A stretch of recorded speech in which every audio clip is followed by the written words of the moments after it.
Hello everyone, welcome back to my channel. आज मैं आपको अ लव सो रोमांटिक ड्रामे का हिंदी एक्सप्लेनेशन देने वाली हूँ, तो प्लीज़ इसे ज़रूर देखिएगा। अगर वीडियो पसंद आए तो वीडियो को लाइक कीजिएगा।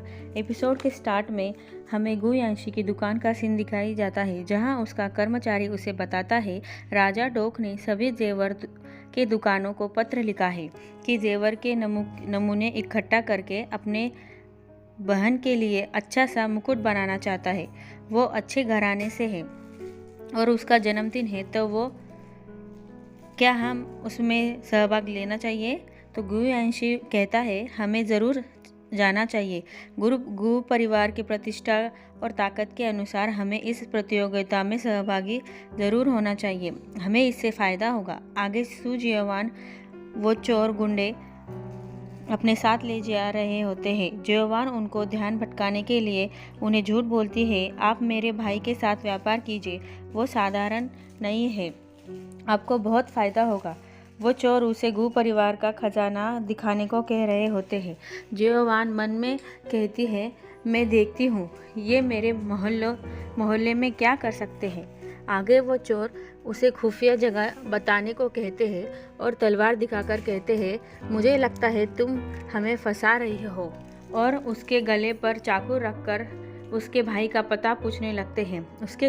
उस गुंडे के कान में उसका सहकारी कुछ कहता है। तभी वहाँ पर गु यांशी आ जाता है। सू जियोवान उसे भैया कहकर पुकारती है और उसके पास जाकर कहती है, यंग मास्टर, मैं आपको बाद में सब बता दूंगी, मेरी मदद कीजिए। वो चोर लोग उससे पूछते हैं, क्या ये तुम्हारा भाई है? तो वो जियोवान गु यांशी से कहती है, भैया ये गु परिवार और हमें लूटने की कोशिश करने वाले हैं। तो यांशी कहता है, ऐसा है क्या?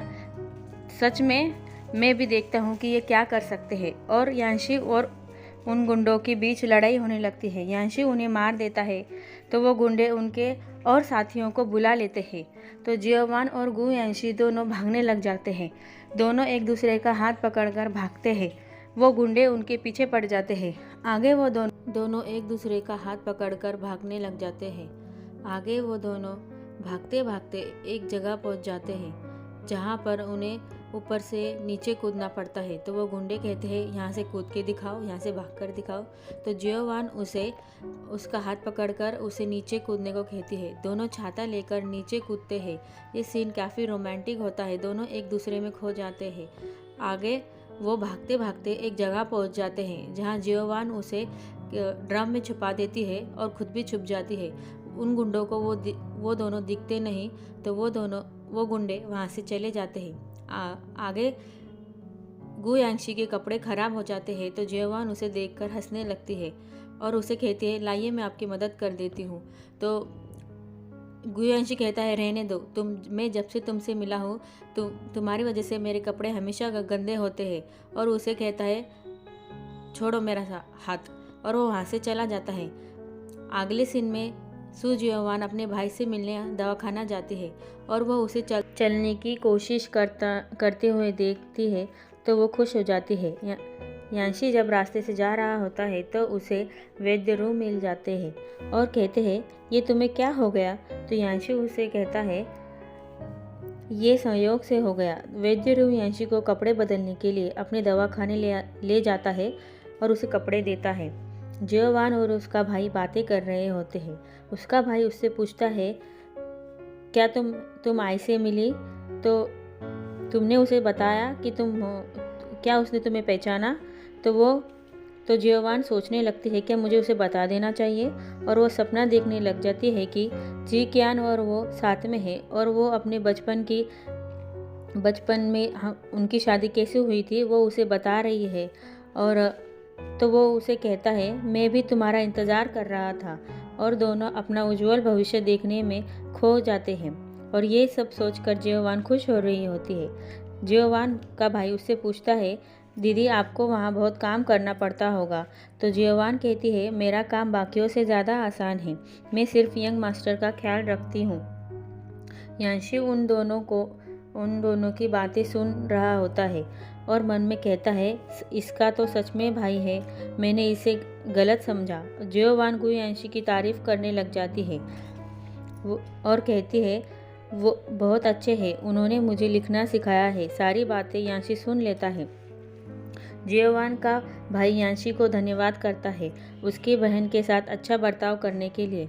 आगे वो वैद्य को पैसे देने लगती है तो वो मना कर देता है और कहता है, तुम यांशी की दोस्त हो तो तुम मेरी भी दोस्त हुई, तो मैं दोस्त से कैसे पैसे ले सकता हूँ। तो जियोवान उनका आभार प्रकट करती है। वैद्य रू को पैसे यांशी ने दे दिए होते हैं जियोवान के भाई के इलाज के लिए। आगे यांशी और जियोवान साथ में घर जा रहे होते हैं तो जियोवान उसे उसकी गलतियों के लिए माफ़ी मांगने लगती है और कहती है कि मुझे आपको बिना बताए घर से बाहर नहीं आना चाहिए था। तो यांशी उसे कहता है कि तुम क्या कर सकती हो। और फिर अगले सीन में दिखाया जाता है कि जियोवान अपना सारा काम पटापट से निपटा लेती है और यांशी को कहती है मुझे आपको डिस्टर्ब नहीं करना चाहिए और जाने लगती है। तो यांशी उसे रोककर उसे काम बताने लग जाता है। जियोवान भूख लगने का बहाना बनाकर जाने लगती है तो वो उसे रोकता है और कहता है, क्या तुम अपने भाई जियोवान के इलाज के लिए पैसे नहीं जुटाना चाहती? अगर तुम यहाँ काम नहीं करना चाहती हो तो यहाँ से जा सकती हो। इस हवेली में काम करना आसान नहीं है। तो वो कहती है ठीक है और मैं अपना काम ख़त्म करके चली जाऊंगी। और मन में सोचती है मैंने तो इसकी जान बचाई थी, इसे तो मुझे धन्यवाद करना चाहिए। और अपने सपने में खो जाती है। वो सोचती है कि यांशी उसे उसकी जान बचाने के लिए धन्यवाद कह रहा है और उसे भेंट में बहुत सारे पैसे, ज़मीन, जवाहरात और खेत दे रहा है और वो खुश हो रही होती है। तभी यांशी उसे डांटता है और उसे उसके सपने से जगाता है और उसे कहता है कि तुमने गलत जगह पर मोहर लगा दी, ये काम के कागज़ है। और सब ठीक करने लग जाता है। तो जियोवान उसे माफ़ी मांगती है और उसकी मदद करने लग जाती है और दोनों साथ में काम करते हैं। और दूसरी तरफ जिकियान जियोवान का सारी रात इंतज़ार करता रहता है। यहाँ इन दोनों को काम करते करते भूख लग जाती है तो जियोवान दोनों के लिए खाना बनाने जाती है, लेकिन यांशी मना करने लगता है। तो जियोवान उसे मना करने लगता है और तो जियोवान उसे कहती है कि आप मुझ पर भरोसा रखिए, मैं अच्छा खाना बना लेती हूँ। आगे वो उसे खाना दिखाती है और लेकिन यांशी उसे खाने से मना करता है। फिर जियोवान वो खाना उसे चिढ़ा कर खाने लगती है। फिर वो उसे थोड़ा सा चखने देती है यांशी को, तो यांशी को वो पसंद आ जाता है और वो खाने लगता है। और फिर जियोवान उसे कहती है कि मुझे भी चाहिए, तो यांशी उसे चकमा देकर मना करने लग जाता है। तो जियोवान उसके पास जाती है और उसका हाथ का खाना झूठा कर देती है और फिर इस बीच दोनों बहुत ज़्यादा पास आ जाते हैं। आगे दोनों का काम ख़त्म हो जाने के बाद वो बाहर आती है और उसे यहाँ जियोवान को ऐसा लगता है कि वो कुछ भूल रही है। तभी उसे याद आता है उसे तो आय से मिलने जाना था। फिर वो भागते भागते उससे मिलने जाती है और उससे माफ़ी मांगती है देर से आने के लिए। जिज्ञान उसे उसके लिए लाई हुई मिठाई देता है। जियोवान उसे कहती है कि क्या कल तुम मेरे साथ खाना खाने चल सकते हो, कल मेरी छुट्टी है। तो वो मान जाता है। तो वो दोनों दूसरे दिन मिलने का तय करते हैं। आगे उन गुंडों का सीन दिखाई जाता है जो कह रहे होते हैं हमें गू परिवार से बदला लेना है, जैसे ही सामने आता है मार दो। और यहाँ पर गू यांशी का चिकन खाने की वजह से पेट खराब हो जाता है। अगले दिन जिकियान तैयार होकर जियोवान से मिलने के लिए निकलता है और जियोवान भी अच्छे से तैयार होकर अपना सारा काम फटाफट से ख़त्म कर जाने के लिए तैयार होने लगती है और वो बहुत हंसते मुस्कुराते हुए बाहर आने लगती है। उसे ऐसा खुश हो रहा होता देख यांशी उसे कहता है तुम इतनी खुश क्यों हो। तो जियोवान उसे बताती है कि आज मेरी छुट्टी है, मैं बाहर जा रही हूँ। यांशी कहता है मैं भी दादी के साथ मंदिर जा रहा हूँ, तुम भी चलो, और बाहर मिलने को कहता है। जियोवान बुरा सा मुंह बना के कहती है जानबूझ के करते हैं और भागते हुए जाकर जिकियान के बटलर से कहती है आय से कहना मैं आज नहीं मिल पाऊंगी और उससे माफ़ी मांगी है और जल्दी से चली जाती है। तो वो बटलर सोचने लगता है, कौन है ये आय, कोई कुछ बताता क्यों नहीं।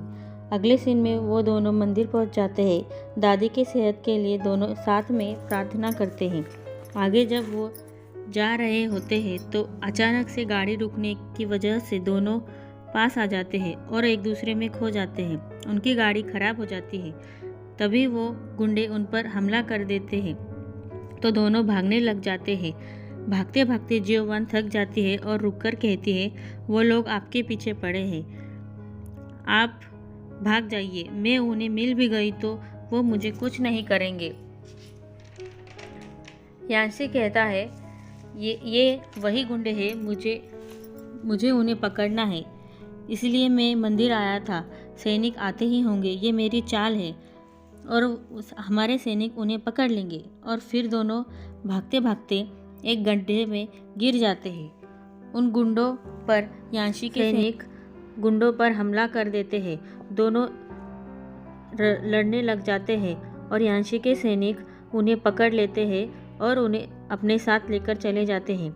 यहाँ पर गड्ढे में फंसे हुए यांशी और जियोवान अपनी मदद के लिए चिल्ला रहे होते हैं, लेकिन यांशी के सैनिक उन्हें ढूंढ नहीं पाते और कहते हैं कि वो कहाँ चले गए। दूसरी तरफ ज़िक्यान जियोवान का इंतज़ार कर रहा होता है। वो सुबह से शाम हो जाती है लेकिन वो वहीं खड़ा होकर उसका इंतज़ार करता है।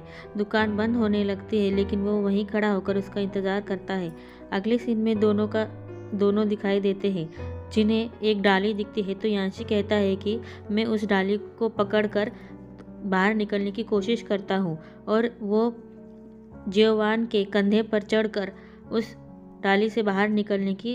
डाली को पकड़कर बाहर निकलने की कोशिश करने लगता है। वो दोनों गड्ढे से बाहर आ जाते हैं। यहाँ पर बटलर उस ज़िक्यान का इंतज़ार करता है और उसके आने पर उसे बताता है कि वो दासी कुछ आय से मिलने के बारे में बता रही थी और माफ़ी मांग रही थी।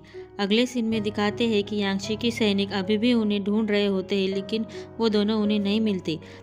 जियोवान आगे यांशी से कहती है कि रात बहुत ज़्यादा हो गई है तो हम जंगल के ही किसी पास के गांव में रुक जाते हैं और सुबह होने पर घर चले जाएंगे। आगे वो एक गांव में जाते हैं। वहाँ वो उस गांव के मुखिया से वहाँ पर रुकने के लिए परमिशन मांगते हैं, लेकिन उन्हें लगता है कि वो कोई फ्रॉड लोग हैं तो वो उन्हें मना कर रहे होते हैं। यांशी उन्हें कहता है कि हम एक दूसरे से प्यार करते हैं तो वो लोग मान जाते हैं। जियोवान उन्हें उन दोनों के प्यार की झूठी कहानी बनाकर सुनाने लगती है और वो कह रही होती है कि वो अमीर घर से है और मैं एक नौकरानी हूँ। उनके घर वालों को ये मंजूर नहीं था। हम दोनों ना चाहते हुए भी एक दूसरे से प्यार करने लगे थे और इसीलिए हम दोनों वहाँ से भाग आए और रोने का नाटक करने लगती है। यांशी उसे कहता है कि लगता है कि तुम कुछ ज़्यादा ही बोल रही हो। तो वो कहती है, मैंने ऐसा क्यों किया, क्योंकि आपने ही तो कहा था कि हम एक जोड़ी है, इसीलिए मुझे उन्हें यकीन दिलाने के लिए ये सब कहना पड़ा। आपने अच्छे कपड़े पहने हुए हैं और मैंने नौकरानी के, तो यह कहानी उस पर सूट हो गई। आगे वो लोग यांशी को साथ में ड्रिंक करने को कहते हैं तो जियोवान मना करने लगती है तो यांशी कहता है कि मैं कर सकता हूँ और वो ड्रिंक करने लगता है। आगे सब लोग मिलकर डांस भी करते हैं। जियोवान और यांशी भी उन लोगों के साथ मिलकर डांस करते हैं। डांस करते समय दोनों बहुत खुश लग रहे होते हैं। जियोवान और यांशी दोनों एक दूसरे का हाथ पकड़कर डांस करते हैं और बहुत अच्छा समय एक दूसरे के साथ बिताते हैं और खुश हो रहे होते हैं। अगले सीन में हमें दिखाता है कि यांशी सो रहा होता है लेकिन उसे सपने में कोई घर जलता हुआ दिखाई दे रहा होता है और दिखाई देता है कि यांशी बचपन में माँ माँ कहकर पुकार रहा होता है और उसकी माँ उस आग में जल जाती है और वो ये सब देखकर झटक से उठ जाता है और माँ कहकर चिल्लाता है। जियोवान उसे कहती है कि क्या हुआ, कुछ बुरा सपना देखा और उसे बाहर तारे दिखाने के लिए लेकर आती है। दोनों साथ में मिलकर साथ में मिलकर तारे देखते हैं और तारों को देखते हुए अपनी सारी रात साथ में गुजारते हैं। इसी के साथ ही हमारा ये एपिसोड ख़त्म हो जाता है।